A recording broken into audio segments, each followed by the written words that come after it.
Yellow brick road school चलाती हूँ। इसके अलावा एक पुराना, बहुत पहले से 15 साल से एक मेरा संस्थान चल रहा है आफ्टर 12 नाम से, जहाँ मैं डिजाइन और आर्किटेक्चर फील्ड के लिए बच्चों को ट्रेनिंग भी देती हूँ। तो इस साहित्य चर्चा में आप सभी लोगों का तहे दिल से स्वागत है। और पहली बार मैं किसी ऐसे साहित्य चर्चा के प्रोग्राम में एक संयोजिका बन रही हूँ। मुझे खुद पर बड़ा मान है कि आज मैं इस लायक हूँ कि आप सबके साथ मिलकर और कुछ चर्चा कर सकूं। मैं मधु जी का खास तौर से परिचय सबसे करवाना चाहूंगी। मधु जी ऑफ कोर्स साहित्य के क्षेत्र में बहुत जाना माना नाम है। साहित्य ही नहीं, राजनीति विज्ञान की भी उन्होंने शिक्षा प्राप्त की है और वो परास्नातक हैं इसी क्षेत्र में। साहित्य रत्न की उपाधि से वो सम्मानित हुई हैं। संत सुंदरदास की कृतियों में दर्शन एवं काव्य कौशल की मीमांसा विषय पर शोध पत्रिकाओं में लेखन लिखे हैं। कविता तथा लघु कथा बहुत सी जगह प्रकाशित हुई हैं। इसके अलावा तेरी साड़ी से ज्यादा सफेद है मेरी साड़ी के स्थान पर आइए टिमटिमाते दीपक में स्नेह भरने का प्रयास करें, पर यकीन करते हुए ऐसे बच्चों के साथ काम कर रही हैं जो स्कूल नहीं जाते।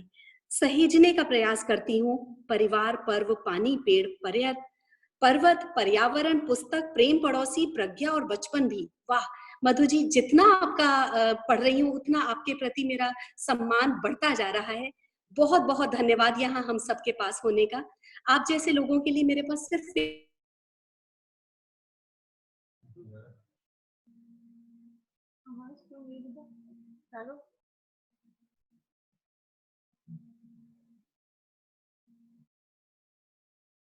और मैं यही गांव में से एक है। सो है सही पेशवा इन्हें गिने ही उंगली पर, बन रहे नींव के पत्थर जो अब बुनियादी। इसी के साथ में मधु जी का स्वागत करते हुए इस प्रोग्राम को से समय चाहती हूँ। थैंक यू, धन्यवाद, बहुत बहुत धन्यवाद मधु।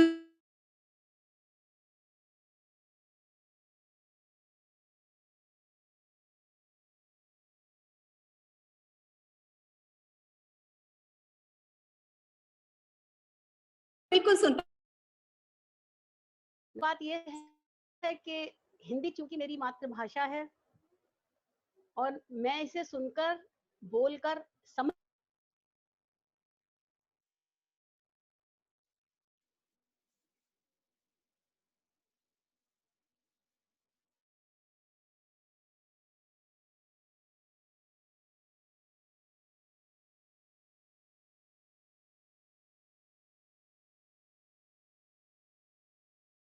जो हमने ये हर चौराहे पर, हर बिजली के खंबे पर, हर इश्तिहार में, हर टीवी पर, जहाँ तक कि आपका ये सोशल मीडिया, आइए आपको अच्छी इंग्लिश सिखाएं।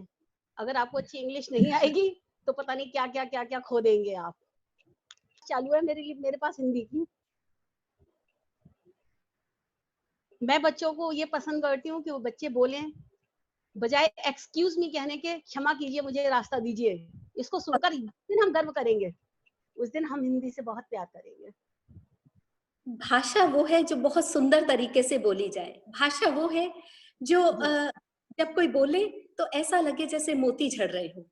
भाषा कोई भी हो, भाषा को सुंदरता से, सजीवता के साथ बोला जाए। मधु जी, हमने आपसे सीखा है। हमें बताएं कि इस नई पीढ़ी को हम किस तरह और प्रेरित करें। देखिए मंजू जी, आपकी बात से मैं सहमत हूँ। भाषा कोई बुरी नहीं है। आप संगीत देखिए, वो हमें आह्लादित करता है क्योंकि हम उसकी भाषा नहीं समझते, फिर भी क्योंकि वो हमारे दिल को छूता है। अगर सब कहते हैं कि इंग्लिश जरूरी है तो मैं कहती हूँ हिंदी जरूरी क्यों नहीं है। अगर कोई चाइना जाकर आप काम करते हैं, जर्मनी जाकर आप काम करते हैं, आपको जर्मन आनी चाहिए, बहुत अच्छी बात है। चाइनीज आनी चाहिए, बहुत अच्छी बात है। लेकिन सवाल ये है कि वो लोग जब यहाँ आएंगे तो आपको अच्छी हिंदी क्यों नहीं आनी चाहिए। बिल्कुल सही, आपको अच्छी हिंदी आनी चाहिए। बिल्कुल। और अपने बच्चों को मैं ये मतलब ये भी बताना चाहती हूँ कि वो जो, अच्छा एक चीज अब मैंने और भी नोट करती हूँ तो बच्चे बल्कि उस चीज को मतलब हम शर्मिंदा नहीं होते। इंग्लिश बोलने वाले एक्सक्यूज मी और बस इतना कुछ अल्लम गल्लम बोलते हैं और उन्हें शर्म नहीं आती। और हम खुद हिंदी को लेके द्विपद गामनी, लोहपद गामनी और क्या क्या पता नहीं किस तरह के शब्दों का चयन करते हैं जो आम आदमी बोल नहीं सकता। जबकि हिंदी एक ऐसी भाषा है, एक बिल्कुल बहता हुआ दरिया है। जी एक जी बिल्कुल चलती हुई नदी है, हर भाषा उसमें समावित होगी। जी बिल्कुल। ऐसा बहुत नहीं है कि हम बटन या रेल शब्द है तो हिंदी नहीं है, उनको हिंदी ने समावेश किया। अब बिल्कुल उसके सही। जी वंडरफुल। हिंदी हेलो, मेरी आवाज आ रही है क्या मधु दी? जी आ रही है अनीता जी। मैं शिवानी बोल रही हूँ जयपुर से। हाँ शिवानी जी आइए ज्वाइन कीजिए हमें जी। अ, अ, हाँ शिवानी जी, हाँ बोलिए, आप बोले दी। शिवानी आपके जयपुरी रहती हैं अनीता जी, और अच्छा, दूरदर्शन में बहुत कुछ करती हैं, लिखती हैं, बहुत अच्छी लेखिका हैं। एक हस्ताक्षर है जयपुर में अजमेर पोएट्री क्लब का, संस्थापक भी हैं और बहुत अच्छी रचनाकार भी हैं, हमारे बीच हैं और हिंदी के लिए बहुत कुछ करती हैं। मधु जी, यही हम चाहते हैं कि इस तरह का एक पूरा हमारा संगठित समूह हो, जो मिलकर कम से कम हम अपने आसपास के लोगों को ये जरूर जागृत करें कि हमारे बच्चों को हिंदी भाषा न सिर्फ आनी चाहिए बल्कि उसको बोलने में गर्व महसूस होना चाहिए। जी जी जी, तो हम उसके लिए किस प्रकार हम प्रयत्न कर सकते हैं मिलकर, क्योंकि ये चर्चा सिर्फ चर्चा ना रह जाए, इसको जी आगे किस तरह बढ़ाएं? मैं ये चाहूंगी मंजू जी कि जो सबसे पहला कदम है, हम हिंदी को गर्वित होकर सुने, जी क्योंकि हम गर्व के साथ हिंदी नहीं सुनते। हमें लगता है कि जिसने इस तरह की भाषा नहीं बोली, हिंदी बोली है, इंग्लिश नहीं बोली, चाहे वो इंग्लिश भी टूटी फूटी ही बोलता है, लेकिन चूंकि हम उसको देख के एक्सक्यूज मी कहते ही लाइन से हट जाएंगे और बिल्कुल बिछ जाएंगे, पलक पावड़े बिछा देंगे, अरे इसने तो इंग्लिश जानता है ये तो व्यक्ति, ऐसा क्यों? हाँ, उसको ये खुद ही हमने अपने आप को हीन बना दिया और उन्हें अपना ऊपर, जी ये जो हमने हमारी मानसिकता जो 100 सालों में भी बदली नहीं, हम गुलाम ही रह गए हिंदी भाषा के लिए, जो हमारे मन में ही वो सम्मान पैदा ना हो सका। मुझे कई जी बार बड़ी तकलीफ होती है जब मैं देखती हूँ कि लोग घर में हिंदी अखबार इसलिए नहीं मंगवाते कि शायद उनकी शान में कुछ कमी आ जाएगी, और जी बच्चे यहाँ तक कि ये हालत है कि हिंदी अखबार को पढ़ नहीं पाते, हिंदी की गिनती उन्हें नहीं आती। तो जी में विद्यालयों का और खास तौर से अभिभावकों का, माता पिता का क्या रोल होना चाहिए, इस पर आप अपने विचार डालें। मंजू जी, बात बहुत पुरानी है, जी, क्योंकि अब तो मेरे बच्चे शादीशुदा हो गए, मेरी पोती स्कूल जाने लगी है। अब पोती के लिए तब आपको करना ही पड़ेगा मधु जी। हाँ जी हाँ, बिल्कुल बिल्कुल बिल्कुल। तो मेरी बिटिया खुशी करीब 7 साल की थी, तो स्कूल गई और वैष्णो देवी का प्रसाद लेकर गई। तो यहाँ स्कूल में था कि अगर हिंदी शब्द बोलोगे तो 2 रुपए पनिशमेंट पड़ेगा आपको, अच्छा, वो आपको देना पड़ेगा। अब वो 2-3 दिन तक रोज आए, रोज मतलब उसकी हिम्मत नहीं कि मेरे से पैसे मांग ले कि किस लिए जमा कराने हैं पैसे। लास्ट में जब बहुत उसको बहुत ही मतलब प्रताड़ित किया गया, तो बोली मम्मी मुझे 10 रुपए चाहिए। मैंने कहा क्यों? कहते मैं 5 दिन से ना हिंदी बोल रही हूँ। मैंने कहा क्या बोल रहे हो आप 5 दिन से हिंदी? बोले वैष्णो देवी का प्रसाद ले लो। मैं गई, और हालांकि बच्चों ने बहुत कहा कि इस तरह मत जाइए, हमारे रिजल्ट पे असर पड़ेगा। मैंने कहा नहीं। मैं गई, मैंने कहा मैडम आप मुझे प्रसाद की इंग्लिश बता दीजिए, मैं आपको वन- 100 रुपए मतलब जमा करा दूंगी। बहुत बढ़िया, बहुत बढ़िया। जी, 10 नहीं, मैं 100 रुपए जमा कराऊंगी। और वो बहुत तरह तरह की बातें, गॉड गिफ्ट और फला और इस तरह का बोलने लगी। मैंने कहा नहीं, आप मुझे अगर ये इंग्लिश है तो ये बच्चे फिर क्या इंग्लिश सिखा रहे हैं आप?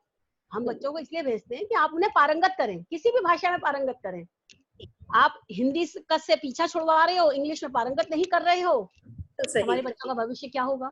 जी, जी तो ये आपने बहुत ही बढ़िया उदाहरण दिया कि जी किस तरह से हम विदेशी भाषा के चक्कर में अपनी भाषा भी भूलते जा रहे हैं और उसको भी सही से नहीं सीख पा रहे हैं। जी देखिए एक बात और बताऊं आपको, भाषा ना भाव की प्रवणता होती है। भाषा किसे कहते हैं? जो हमारे भावों की प्रवणता हो। और भावों की प्रवणता आती है आपके वैचारिक संगठन से, आपके परवरिश से, आपके परिवार से।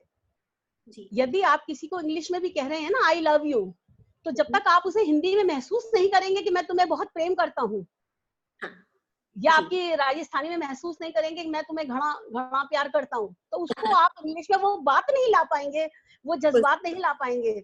अपनी भाषा आएगी तभी आप दूसरी भाषा में वो भावुकता, वो मतलब परिपक्वता ला पाएंगे, वरना नहीं ला पाएंगे।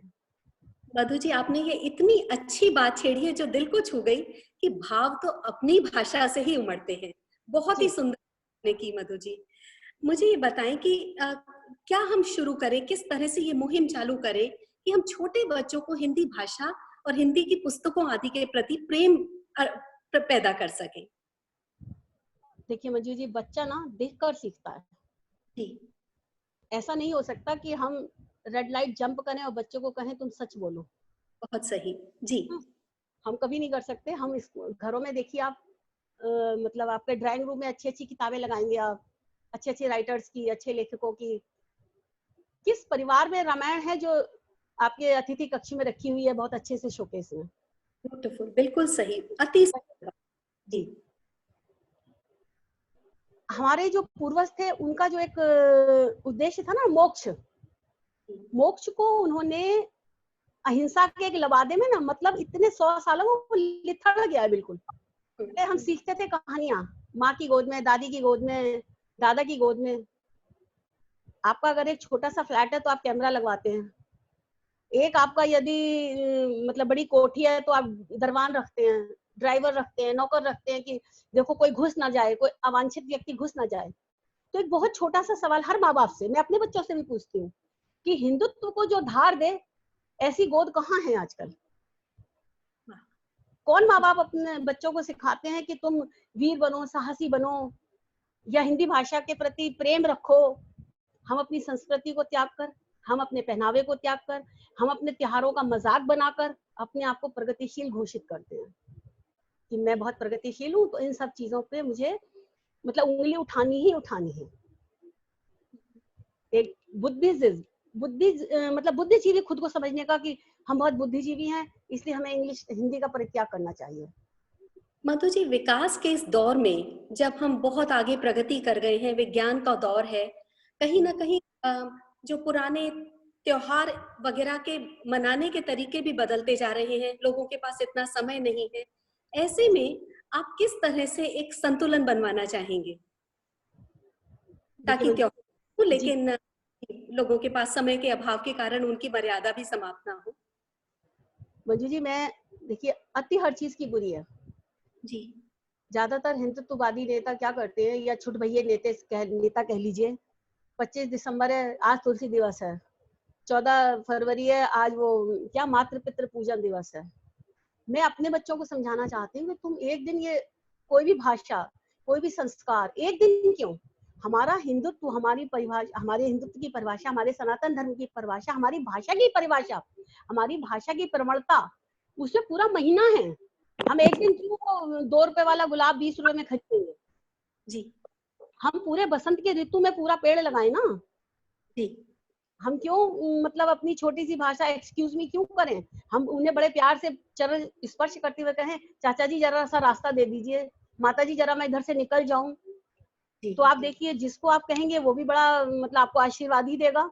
बहुत सही। जी। तो मैं अपने बच्चों को भी यही सिखाती हूँ, और मतलब बड़ा गर्व का विषय है कि मेरे बच्चे समय अभाव के बाद भी, समय कम है, सभी के पास समय कम होता है आजकल बच्चों के पास, लेकिन त्योहार जरूर मनाते हैं वो बच्चे।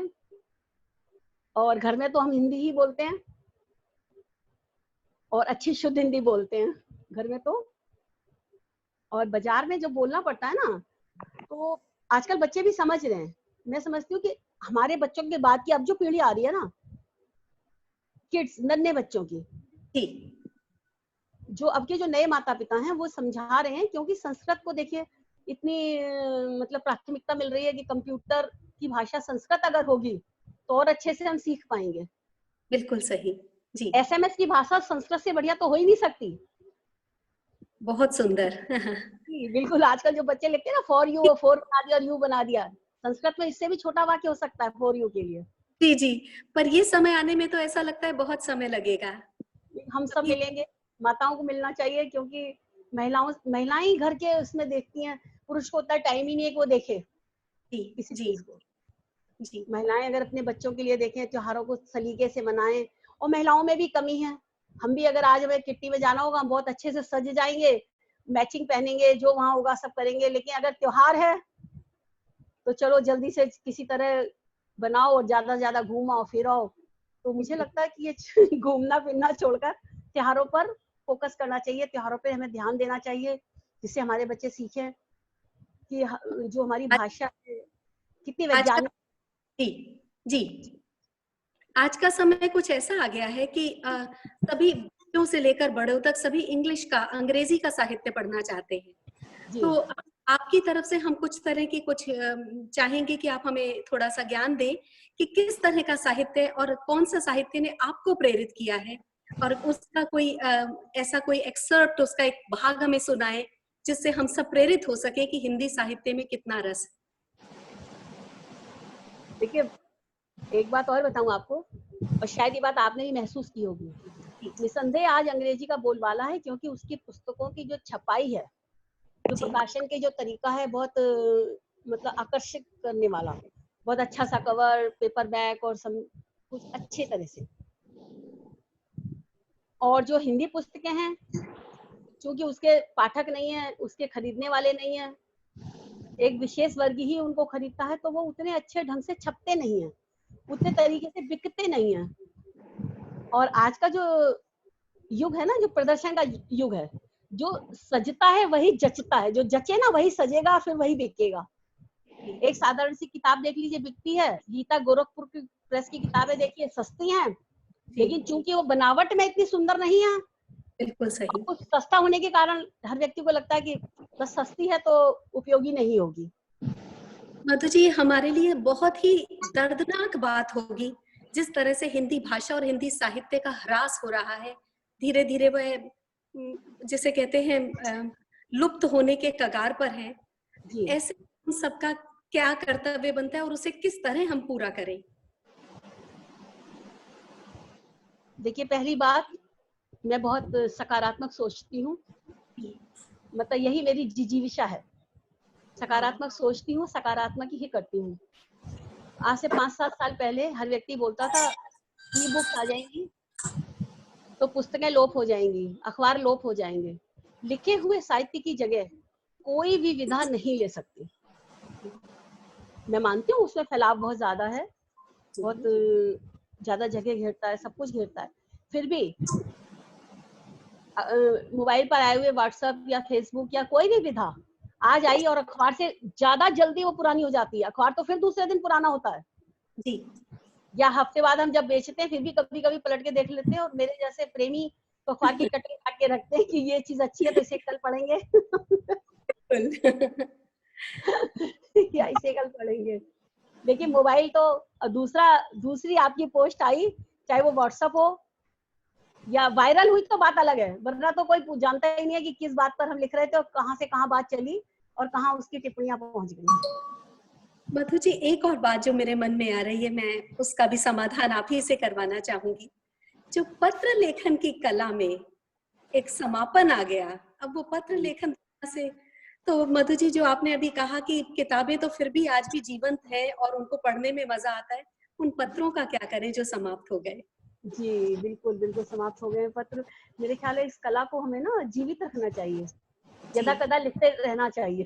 बिल्कुल सही। जी, जी पत्र लिखकर हाँ, अपनी बात जितना सुंदरता से आप दूसरे तक भेज सकते हैं, शायद जी शब्दों में मुंह से बोलकर उतना सुंदरता ना हो सके, क्योंकि जी भाव वो जो कल्पना करते हुए जो भाव है, उनकी बात अलग होगी। तो आप ऐसे में नई जनरेशन को, नई पीढ़ी को क्या कहना चाहेंगे? क्योंकि मैं इसी साल सीनियर सिटीजन बन गई हूँ। जी, तो मैं नई पीढ़ी को ना कुछ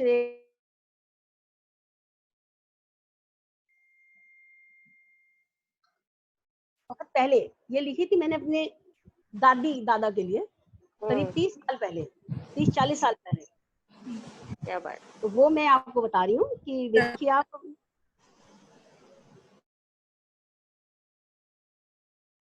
चली जाएगी या कुछ इस तरह का। और मैं देखती थी उनका, मतलब थोड़ा सा कहना चाहिए, अपमान तो नहीं, लेकिन उनको अनदेखी, उनकी अनदेखी, हर व्यक्ति मान लीजिए अनदेखी कर रहा है उनको, तो उस चीज को लेके मैंने लिखा। तो वो देखिए आप, बहुत पसंद है मुझे, दिल से बहुत करीब है मेरी कविता। आप सब सुन रहे हैं मुझे? हाँ जी, जी, बिल्कुल। बिल्कुल दीदी, स्वागत है। धूप ने गला दिया हमको, वरना हिमखंड नहीं कैलाश से हम भी कभी। हम्म। धूप ने गला दिया हमको, वरना हिमखंड नहीं कैलाश से हम भी कभी। धूल ने छला है बहुत हमको, वरना बदली नहीं आकाश थे हम भी कभी। जुड़ जुड़ कर टूटे हैं बहुत, जुड़ जुड़ कर टूटे हैं बहुत, वरना ऊंचाई नहीं विकास थे हम भी कभी।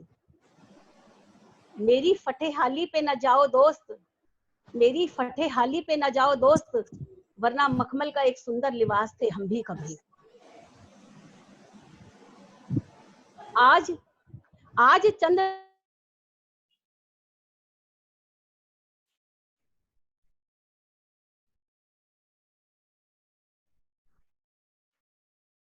ने, वरना सोने में बसी सुबास थे हम भी कभी।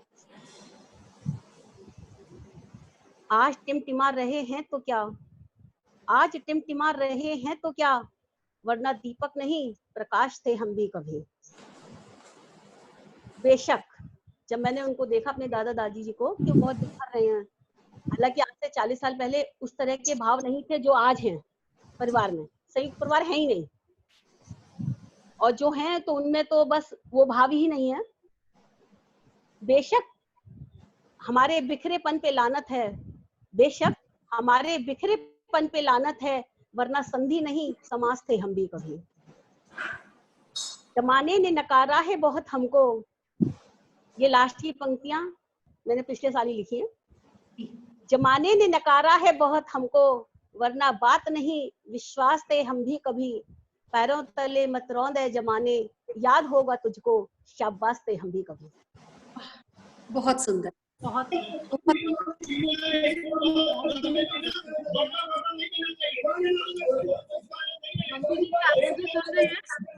हेलो हेलो, ये आवाजें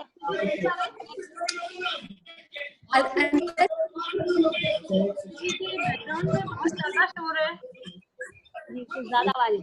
हाँ, प्लीज आप लोग सब अपना माइक्रोफोन को म्यूट पे कर लीजिए। हाँ, बहुत ही खूबसूरत मधु जी आपने बताया, सुनाया, बहुत बहुत साधु। और मंजू जी, मैं चाहती हूँ कि अब हमारे साथ कैलाश जी जुड़े हुए हैं, तो हम कुछ समय कैलाश जी से भी बातचीत करें आप। बिल्कुल बिल्कुल जी। कैलाश जी, आप सुन पा रहे हैं? नमस्कार जी। नमस्ते। ये पहली बार है जब हम सब आपस में मिलकर साहित्य पर चर्चा कर रहे हैं, और अनीता जी ने आपको जो जोड़ा है तो हम सब बहुत बहुत अति प्रसन्न हैं।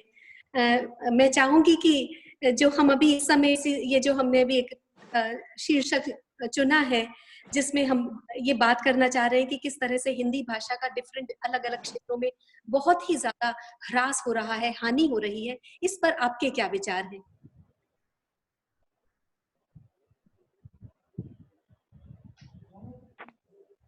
हेलो, आप सुन पा रहे हैं ना मेरी बात? पा रहे हैं, बिल्कुल। मैं गणित, अर्थशास्त्र और सांख्यिकी का विद्यार्थी रहा हूँ पहले से, और हिंदी में मेरी एक रुचि जागृत।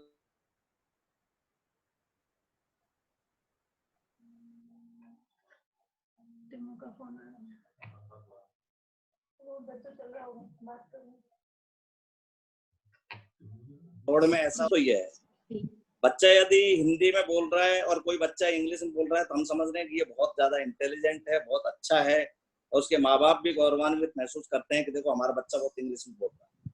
जबकि उसको हिंदी में यदि आप 72 72 बताओ नहीं है और 72 बताओ उसको पता है, यानी कि ये स्थिति हो गई है। इसका कारण ये रहा कि हमारा परिवेश है, उस परिवेश को हमने बिगाड़ दिया है, यानी क्यों कह दीजिए अंग्रेजी को हिंदी पर वरीयता दे दी। उसका कारण ही ये है मेरे दृष्टिकोण से। जी, ये सबसे बड़ी विडंबना है कि हम अंग्रेजी भाषा बोले वहां तक तो ठीक है, लेकिन हिंदी भाषा को हीन दृष्टि से देखें, ये जो गिरावट हमारे मूल्यों में आई है उसके लिए हम सब आपस में हम सब शर्मिंदा भी हैं। अब जो गलतियां हो गई उनका क्या सुधार कार्य हो? उसका सुधार यही है कि आप कोई सी भी भाषा सीखो, भाषा सीखने में कोई दोष नहीं है, परंतु अपनी जो भाषा है, अपनी मूल भाषा है, अपनी मातृभाषा है, उसको भूलना गलत बात है। वो एक परिवेश डेवलप करना पड़ेगा, वो तो खुद से शुरुआत करनी पड़ेगी। अपन केवल उपदेशात्मक भाषा का यदि प्रयोग करें उससे कुछ नहीं होगा। घर में जब तक ये वातावरण नहीं होगा, अपन स्वयं नहीं बोलेंगे हिंदी में, तो वो सामने वाला है वो भी उसी भाषा करेगा। जब भी बच्चे मान लो अंग्रेजी में बोलने की कोशिश करें घर में, तो अपन को टोकना चाहिए कि भैया अपनी ये भाषा नहीं है, बेटा अपनी ये भाषा नहीं है, अपन को ये भाषा बोलनी चाहिए। घर में तो ये बोलो, बाहर आपको कुछ बोलना है वो एक अलग बात है। यानी कि आपका परिवेश तो रखो। मेरे एक मैडम है, वो संस्कृत में बोलती है आपस में, पूरे परिवार में वो संस्कृत में बात करते हैं। प्रिंसिपल है मैडम रचना तिवारी, उनके पूरे परिवार में संस्कृत में वार्तालाप होता है, सभी लोग संस्कृत में बात करते हैं। तो ये परिवेश के वजह से उनके बच्चे भी आज संस्कृत बहुत अच्छी सीख गए। अब वो यही कारण है कि भाषा कोई सी भी हो, भाषा पे कमांड होना चाहिए। आप अंग्रेजी सीख रहे हैं, हिंदी सीख रहे हैं, भाषा 50 सीखो, पर अपनी भाषा को बिल्कुल मत भूलिए। ये कैलाश जी, आप हमें थोड़ा सा बताएं कि हिंदी साहित्य पर हम ऐसी कौन सी किताबें जो बच्चे भी समझ पाए, कौन सी ऐसी पुस्तकें हैं उनको जो इस समय पढ़नी चाहिए, जिससे उन्हें हिंदी भाषा से न केवल प्रेम हो बल्कि उस साहित्य की महानता को भी वे समझ सके? मेरा ये कहना है, मैंने आपको अभी पहले भी बताया था, मैं स्वयं हिंदी मेरे पास अनिवार्य विषय रहा 9th 10th का, और ऑप्शनल मेरे पास फिजिक्स, केमिस्ट्री, मैथमेटिक्स रही। फिर ग्रेजुएशन के अंदर मैंने मैथ्स, अप्लाइड स्टैट्स और इकोनॉमिक्स, यानी ये सब्जेक्ट मेरे पास रहे। यानी हिंदी मेरे पास कभी रही नहीं। मैंने खुद ने अपने स्तर पर प्रयास किया, तुकबंदी कर करके, और थोड़ा थोड़ा लिखने का प्रयास किया, तो सीख गए अपने स्तर पर। तो मेरा तो ये कहना है कि जो भी आप समाचार पत्रों को भी हिंदी में पढ़ लें, रोजाना रूटीन में जो आप किताबें अपने घर के अंदर रामचरितमानस है, गीता है, इनका यदि अपन खुद पठन पाठन करें, बच्चों से कहें, तो इससे बेहतर कोई बात नहीं। इनसे अच्छी कोई किताब है ही नहीं।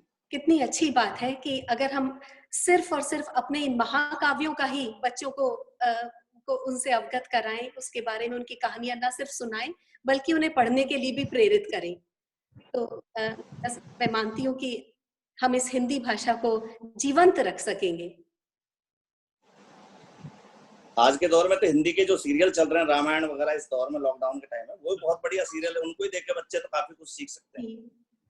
लेकिन आमतौर पर अमूमन देखा गया है कि ऐसा लगता है घर के बाकी सदस्यों को कि ये तो सीनियर सिटीजन्स के लिए ही है, और वे बैठना भी पसंद नहीं करते हैं। तो इसका कारण ये हुआ कि एक सोच बन गई है कि हिंदी भाषा में पढ़े रहे नौकरी दूर, सिरहाने औंधे पड़े तुलसी मीरा सूर। मतलब तो ये एक सोच बन गई है लोगों की, यदि अपन हिंदी में पढ़ेंगे तो अपनी नौकरी नहीं लगेगी। इसलिए वो जो महाकाव्य थे, जो बड़े बड़े लेखक थे, जिन्होंने अच्छा अच्छा लिखा, वो सब एक साइड में रखे हुए हैं, लोग अंग्रेजी के पीछे भाग। कैलाश जी, मैं चाहूंगी कि आप अपनी कुछ बनाई हुई कविता या छंद या पद जो भी आप चाहें हमें पढ़कर सुनाएं।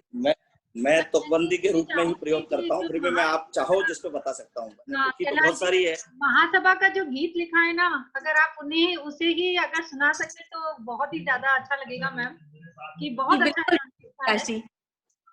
तो आप उस महासभा वाले गीत से शुरुआत करें, फिर अपना पसंदीदा एक गीत जरूर सुनाएं। मैं गीत क्या, कविता जो मैं लिखता हूँ आपको बता दूंगा।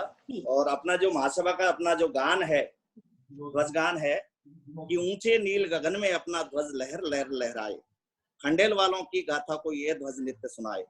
केसरिया रंग हम सबके मन को बहुत सुहाता है, त्याग और बलिदान की गाथा हमको याद दिलाता है।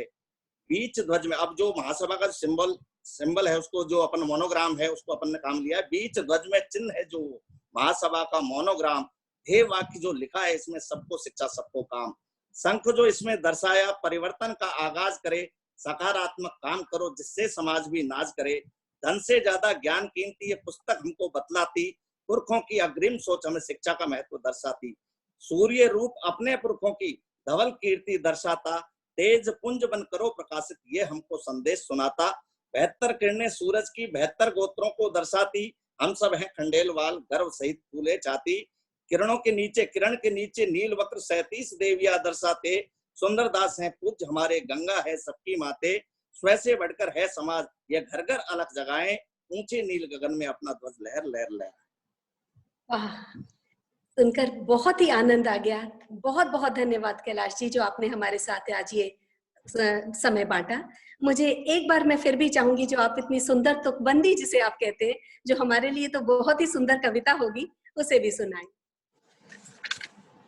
मैं आप जो भी कह रहे हैं, अभी इन्होंने अभी जो अपन को बताया वरिष्ठ जन के ऊपर है। मैं या अपने दीवार जो आजकल जो परिवेश है उसके ऊपर मैंने लिखा है कि हम एकाकी परिवार में रहने लगे, हम एकाकी परिवार में रहने लगे, स्वच्छंदता को आजादी कहने लगे।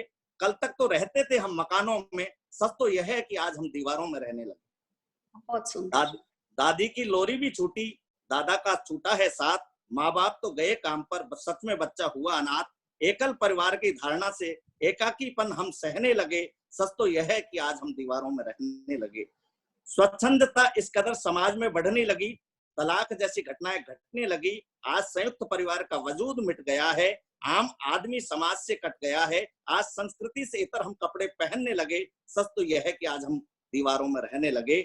आज रिश्ते भी मोबाइल की भेंट चढ़ गए, घर घर में देखो तनाव बढ़ गए, आज मोबाइल दूरभाष ने हमको दूर किया, एकाकीपन के लिए मजबूर किया, आज घर में भी एकाकीपन सहने लगे, सच तो यह है कि आज हम दीवारों में रहने लगे, सच तो यह है कि आज हम दीवारों में रहने लगे। बहुत ही सुंदर कैलाश जी, दिल को छूने वाली इस कविता ने आज इतना छू दिया कि ऐसा लग रहा है कि हम न सिर्फ हिंदी भाषा बल्कि कितनी हद तक अपने मूल्यों को भूलते जा रहे हैं। काश ये भाषा फिर से हमारे साथ हो जाए, काश ये मूल्य फिर से हमसे जुड़ जाए। बहुत ही सुंदर कैलाश जी, आपको तहे दिल से मैं अभिनंदन करती हूँ और बहुत बहुत धन्यवाद करती हूँ। मैम शिवानी जी अब हमारे साथ जुड़ी हैं जयपुर से। मैं चाहूंगी कि आप शिवानी जी से बातचीत करें। शिवानी जी, मैं चाहूंगी एक छोटा सा पहले आप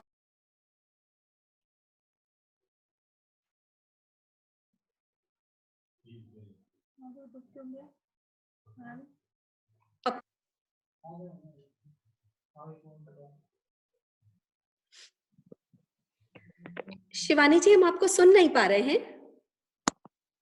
हेलो, अब आ रही है आवाज? बिल्कुल, नाउ इट इज फाइन जी, बिल्कुल। हाँ, तो मैं ये कह रही थी कि परिचय जैसा कुछ खास नहीं है, बच्चे बीच में आ जाते हैं। रेडियो में बोलती हूँ 89 से, अनाउंस एंकर करती हूँ, और कविताएं पढ़ने का शौक था, उसने लिखवाना भी शुरू कर दिया मुझसे। पढ़ने का शौक बहुत बचपन से, मम्मी पापा भी पढ़ते थे तो मुझे रहा, और लिखती हूँ थोड़ा बहुत। हमारा एक पोइट्री क्लब है, अजमेर पोइट्री क्लब, जिसकी गतिविधियां होती रहती हैं, जिसमें मैं संलग्न रहती हूँ, दूरदर्शन और आकाशवाणी पे संचालन करती हूँ। जी, टीचिंग की है, 10 साल छोटे बच्चों को पढ़ाया है, प्री प्राइमरी। अब बच्चे बहुत बड़े हो गए मेरे अपने, तो उनके लिए मैंने वो जॉब छोड़ दिया। जब जी, बच्चे सेटल हो जाएंगे तो सोचूंगी शायद वापस जॉब में आऊं। बहुत बहुत बढ़िया, बहुत सुंदर। तो शिवानी जी, जो हम आज चर्चा कर रहे हैं, आपने विषय तो सुना ही होगा हाँ कि जी। ये जो इतनी सुंदर हमारी भाषा है, उसको भूलते जा रहे हैं। अंग्रेजी से मुझे भी बहुत प्यार है और हम सबको है, लेकिन हिंदी से उससे कहीं ज्यादा प्यार है, उससे कहीं ज्यादा सम्मान हम हिंदी को करते हैं। जहां तक हम देखते हैं कि विश्व के सभी देशों में, चाहे वो चाइना हो या जर्मनी हो या स्पेन हो, उन सब में भी सब पहले अपनी भाषा को, चाइना में चाइनीज, जर्मन में जर्मन लैंग्वेज और स्पेन में स्पेनिश जो बहुत ही ज्यादा बोली जाती हैं, उनमें भी अंग्रेजी भले ही वे सब बोलते हो, लेकिन उन्हें अपनी भाषा विशेष प्रेम है और उसको वो वाकई दिल से सम्मान करते हैं। तो ऐसे ही हमने ऐसा क्या हुआ, हमारी पीढ़ी ने ऐसा क्या किया जो अगली पीढ़ी बिल्कुल वो हिंदी भाषा को प्यार नहीं कर पाई। हाँ, ये वाला जो आपने आखिरी में कहा ना कि हमारी पीढ़ी ने ऐसा क्या किया कि हमारी अगली पीढ़ी प्यार नहीं कर पाई, वो है असली मुद्दे की बात जो मैंने महसूस की। जब हम छोटे थे ना, तो हमारे घर में जैसे गीता प्रेस के से की किताबें आती थी, या जो सारी साहित्यिक पत्रिकाएं होती थी, मैगजीन्स होती थी, जैसे उस समय आता था साप्ताहिक हिंदुस्तान, धर्मयुग वगैरह, से बहुत सही सारी है। पत्रिकाएं आती थी जो हम पढ़ते थे, और जी, पेरेंट्स पढ़ते थे तो हम लोगों को भी पढ़ने का शौक था।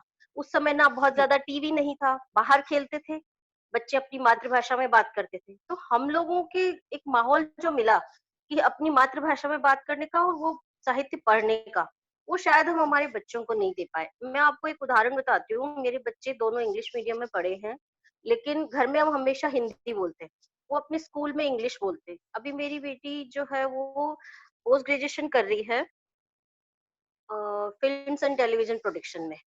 वो कहती है कि मम्मी मैं हिंदी बोलती हूँ और वहां मुझे सारे लोग कहते हैं, सोनिया है उसका नाम, कहते हैं ये सोनिया अलवाई ऐसी भाषा बोलती है, इसको इंग्लिश स्पीकिंग नहीं आती है। ओ, तो मैं ये कहती हूँ कि बेटा तुमको आती है, बचपन से तुम बोले हो। कहती मम्मी घर में यही माहौल रहा है हमारे, कि हिंदी में बात करो, और जो इंग्लिश बोलते हैं उनको अपन ऐसे करते हैं कि यार ये क्यों इस तरीके की भाषा बोलते हैं, ये हिंदी क्यों नहीं बोलते। तो मेरे घर में तो उल्टा ही हुआ कि मेरे बच्चे इतना हिंदी बोलते हैं कि अब वो बाहर उनको सरवाइव करने में दिक्कत आ रही है। तो मैं जब ये चीज देखती हूँ तो मुझे लगता है कि मैंने अपनी संस्कृति को पोषित किया, मैंने अपनी भाषा को पोषित किया, लेकिन मेरे बच्चे आज सफर कर रहे हैं कि मम्मी हमारी फ्लुएंसी इतनी नहीं है जितनी हम स्कूल में बोल पाते थे, लेकिन अपने वर्क प्लेस पे या कॉलेज में हमें दिक्कत हो रही है। तो अब मुझे उनको अलग से उनको प्रैक्टिस करवानी पड़ रही है। दोनों बच्चों को बोलती हूँ, बेटा मेरा बोलता है अच्छा, क्योंकि वो स्कूल में बहुत तो ऐसे रहा है, हेड बॉय वगैरह और कॉम्पिटिशन्स में पार्टिसिपेट करता था, तो उसकी अच्छी है। तो वो अपनी दीदी को प्रैक्टिस दे रहा है कि दीदी आपको स्पीकिंग मैं करवाता हूँ, जबकि मेरी बेटी लैंग्वेज में हमेशा 100 मार्क्स आते थे उसके, इंग्लिश, हिंदी और संस्कृत तीनों में 8 तक उसके हमेशा लैंग्वेज में मार्क्स आए। तो मुझे समझ नहीं आता कि अगर हमने पोषित किया है तो हमारे बच्चे ऐसे सफर कर रहे हैं, और जिन्होंने पोषित नहीं किया है तो उनके लिए ये होता है कि यार उनके बच्चों को हिंदी नहीं आती। कोई बीच का रास्ता नहीं है हमारे पास, वो मैं खोजना चाह रही हूँ। अगर आप बोला कि कोई बीच का रास्ता ही अब निकालना पड़ेगा, क्योंकि शायद अदरवाइज मुझे ऐसा लगता है बाजी हमारे हाथ से निकलती सी जा रही है। हाँ। एक साथ में एक मैं बात जोड़ना जरूर चाहूंगी, ताकि आगे आने वाले और सभी लोगों को भी कुछ ना कुछ बोलने के लिए कुछ मिले आगे।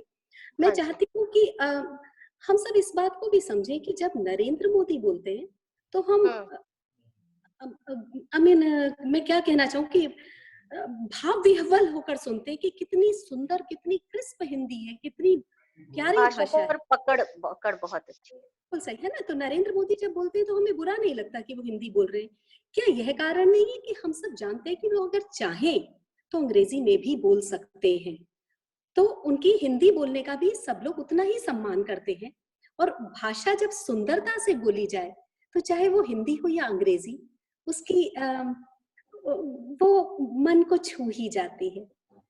तो हमें कहीं ना कहीं अपनी भाषा को उतना ही सुंदर और क्रिस्प बनाकर रखना चाहिए, हिंदी भाषा को भी बिगड़ने का मौका नहीं देना चाहिए।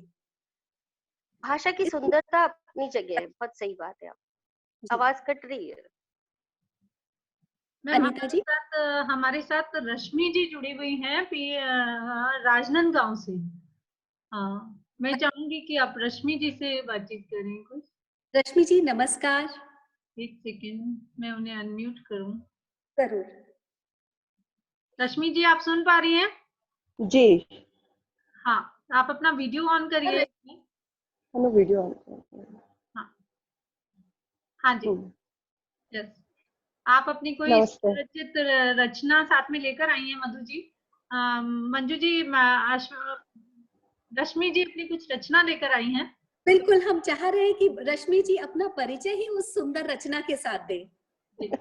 मुझे ज्यादा तो कुछ नहीं आता, पर मैं थोड़ा सा लिख लेती हूँ बस। थोड़ा सा हमारे लिए ज्यादा है। मैं एक कविता सुना रही हूँ। आजकल बस मैं इतना करती हूँ, अपने सफेद बालों को संवार कर मन से पूछती हूँ, क्या कुछ कर पाऊंगी? जवाब आया, अभी ही तो सही वक्त है। बच्चे बड़े होकर अपने अपने नीड़ बना चुके, बेटी के हाथ पीले हो चुके हैं, पति अपने कामों से निर्वत हो चुके हैं। कुछ सीखने का, कुछ सिखाने का समय आ चुका है।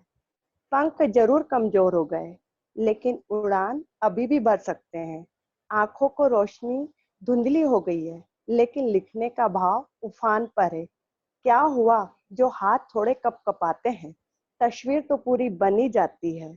बूढ़े पैरों को लाठी का सहारा लेना पड़ता है, लेकिन मंजिल तक तो पहुंचा ही देते हैं। सुंदर, बहुत सुंदर। मतलब ऐसा लग रहा है कि सब मिलकर एक बार आपके लिए बिल्कुल बहुत अच्छी, बहुत सुंदर, बहुत बहुत सुंदर। और मैं ये कहना चाहूंगी, आज अपन ही तो अपने बच्चों को अंग्रेजी स्कूल में डालते हैं।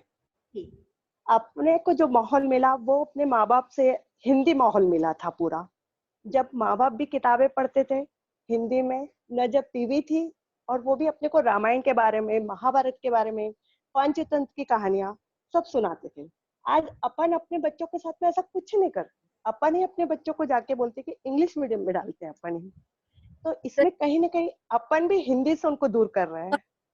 तो यही हमने जो आज पूरा हमारा चर्चा का विषय रहा, वहां पर एक यही बात निकल कर आई कि कहीं ना कहीं हमारी पीढ़ी से भी गलती हुई है। हम हिंदी भाषा में वो संतुलन नहीं बना पाए। आज दादी बनने के बाद तो हमारा फर्ज बन जाता है कि इन बच्चों को हम वो सभी कहानियां जो शायद हमने अपने बचपन में सुनी है वो सब सिखाएं, पढ़ाएं और उनमें हिंदी भाषा के प्रति प्यार जगाएं, सम्मान जगाएं। आज अपने को ही मेहनत करनी पड़ेगी कि अपन अपने बच्चों को फिर से हिंदी की ओर लेके चलें। बिल्कुल बिल्कुल। तो वापस से हमारा कहीं ना कहीं जो कर्तव्य छूट गया था उसको फिर से उसकी डोर पकड़ने की जरूरत है और मिलकर हम सभी चाहे ये खंडेलवाल ग्रुप से हम ये मोर्चा उठाएं कि हिंदी भाषा को इस तरह से बूढ़ा होते नहीं देखेंगे, उसको हमेशा जवान रखेंगे, युवा रखेंगे, सुंदर रखेंगे और वो हमारे बच्चों के मनों में हमेशा उसी तरह जीवित रहे जैसे हमने अपने दादी दादा, नानी नाना वगैरह से रामायण और महाभारत की सुंदर कृतियां सुनी है और उनको अपने मनों में बसाया है। तो मिलकर हम ये काम जरूर पूरा करेंगे। अनीता जी, मैं चाहूंगी कि अब आप भी अपनी कोई कविता, कोई रचना जरूर सुनाएं, हम इंतजार कर रहे हैं। मैम, मैंने तो आज सुनने के लिए रखा था अपने आप को तो अभी मैं जानती हूँ बहुत बहुत सुंदर लिखती हैं और अगर आपने नहीं सुनाया तो ये आज का सेशन अधूरा रह जाएगा। आई एम रियली सॉरी, आज तो मैंने अपना लिखा हुआ कुछ भी नहीं रखा है तो हाँ, मैं लिखती हूँ तो, और मेरी रचनाएं काफी सारी मैगजीन्स में भी पब्लिश हुई हैं, पर मैं स्टोरीज वगैरह बहुत ज्यादा लिखती हूँ, मैं कविताएं कम लिखती हूँ। एक छोटी सी स्टोरी का मैं आपको सुना सकती हूँ जी। स्टोरी का नाम है प्रायश्चित और ये कहानी एक साधारण सी दिनचर्या से मैंने उठाई थी कि ऐसा अक्सर सुना जाता है कि जब ये जानवर कोई बच्चा देते हैं, जैसे हमारे घर के बाहर एक छोटी सी कुतिया ने कहीं आकर गार्डन में अपना घर बना लिया था और उसने कुछ बच्चों को जन्म दिया, तो मेरी मदर इन लॉ अक्सर कहती थी कि ऐसे में उनको बहुत भूख लगती है तो बेटा थोड़ा हलवा बनाकर और कुछ रोटी बनाकर खिला दो। मैंने भी ऐसा ही किया, उनको 2 रोटी और हलवा बनाकर खिला दिया और जो मैंने उसके साथ 2-3 दिन ये किया होगा कि आप मान लीजिए कि वफादारी शब्द किसको कहते हैं मैं ये जान पाई कि मैं घर की अगर देहरी पे आकर भी खड़ी होती तो वो हमारी पूरी गली में से किसी को हमारे घर की तरफ एंटर नहीं करने देती। मतलब ये हालत दिन रात सुबह शाम, अब धीरे धीरे उसके बच्चे बड़े हुए और घर से बाहर निकलकर कोई गाड़ी की चपेट में आके कोई उठा कर ले गया, कोई मार गया, तो वो बिल्कुल पगला गई और स्थिति ये हो गई कि वो सिर्फ मेरे आने का इंतजार करती और घर के बाहर चक्कर काटती। पूरी कॉलोनी परेशान हो गई। एक दिन हमारे पड़ोसी आए और मुझे बोले कि है ना, हम इसको आपके कुत्ते को गोली मार देंगे। मैंने कहा भाई ये हमारा कुत्ता नहीं है, तो स्ट्रीट डॉग है, मैंने तो उसको रोटी खाने को दी थी।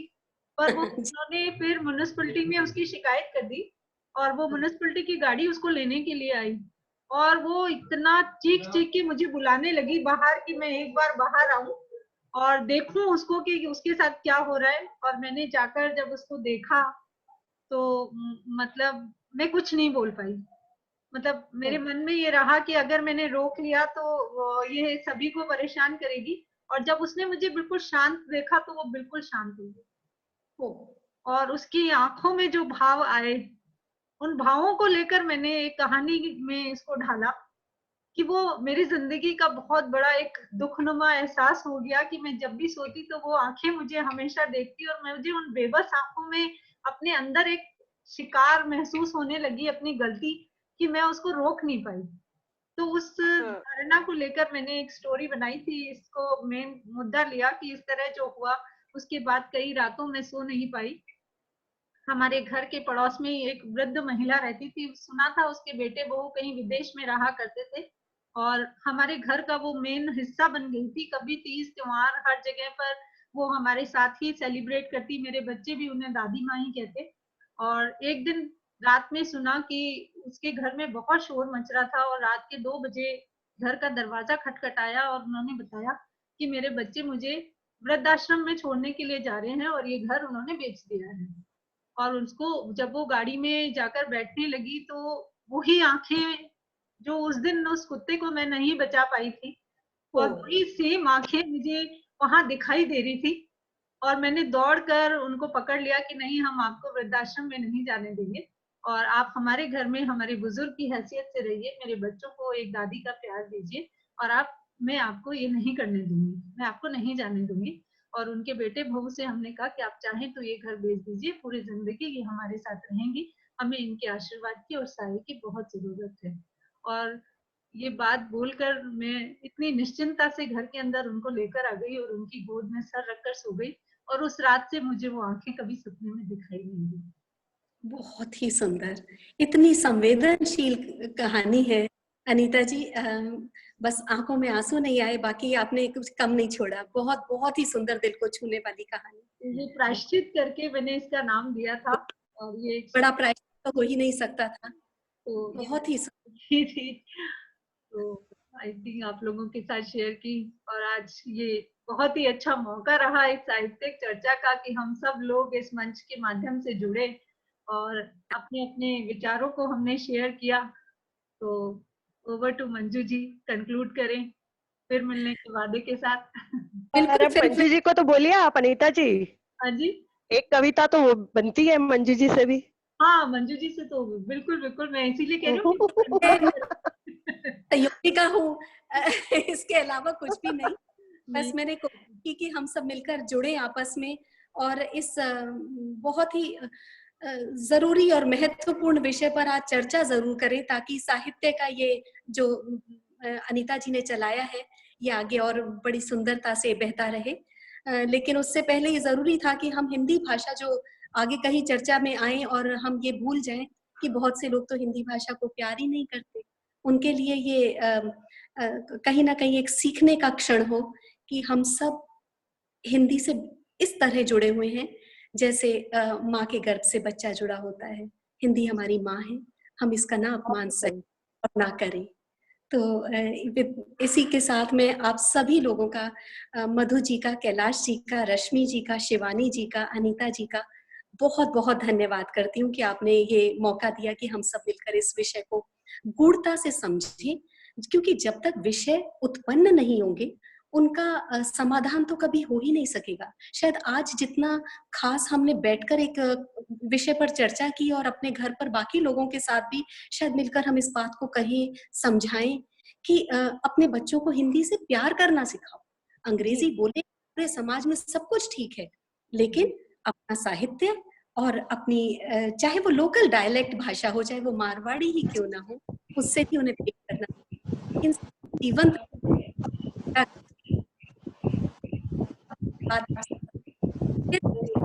जरूर में।